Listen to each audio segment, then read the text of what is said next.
Yes, my name is Richard Taylor. I live in Houston, Texas in the United States, and I've been diagnosed with dementia, probably of the Alzheimer's type, about 7 years ago, I believe. About 3 years ago, I wrote a book quite accidentally, and the day after that book came out, people thought I got smarter or more interesting, so they started to call me on the phone and say, "Won't you come over and talk to us?" I said, "Sure, I'd be glad to talk to you. I'm a psychologist. I think about thinking all the time. And I don't think enough people with dementia speak up. People don't know what it's like to live with it because people don't talk about it." So I just started to go around when people would ask me to go speak at churches and little conferences. And that just kind of snowballed into a new purpose to my life. And I go around a lot now, standing up and speaking out and telling people what it's like to live with dementia, probably of the Alzheimer's type. I don't consider myself the voice of Alzheimer's. I'm just Richard, who happens to have dementia. But after talking to hundreds and hundreds of people with dementia all over the world, I found that there's a lot of common issues between us. And it's of value to say that directly to professionals and caregivers and at conferences such as this one.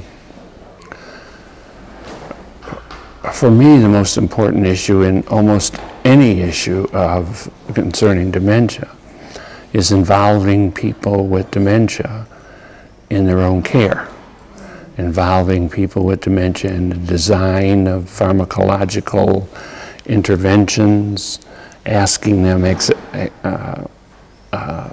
amazingly enough, what they personally want themselves, taking the time to sit and listen to them, looking for new strategies to figure out how to communicate with people deeper in the symptoms of dementia.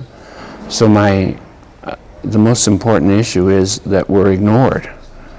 That people who don't have dementia figure out ways to help us. That people who have never had dementia and probably never spent more than an hour with someone with dementia are out teaching other people what to do to help people with dementia. So for me, the most important issue is for people to understand who don't have dementia that people who do have dementia are still whole human beings. That is, we have all the needs of every human being.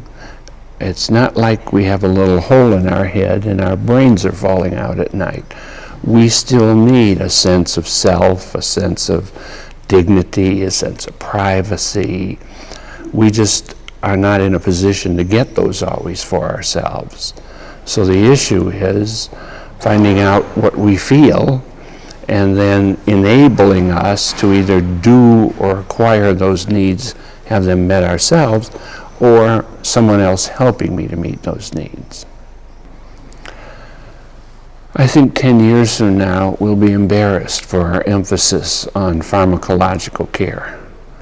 I think we're slowly coming around to the belief that dementia may not be an illness in the sense that there is a pill somewhere and we just haven't found it that will make dementia go away. I think we will be embarrassed that we've spent so much money on the search for a cure and relatively so little money on pharmacological interventions, understanding them, teaching caregivers how to do them themselves, posting them on a website somewhere, having conferences that focus on those. So I'm more positive about the future than I've ever been because of what's being done here and what will be built upon here. My personal hope is that this conference will encourage people in Spain who have dementia to stand up and speak out.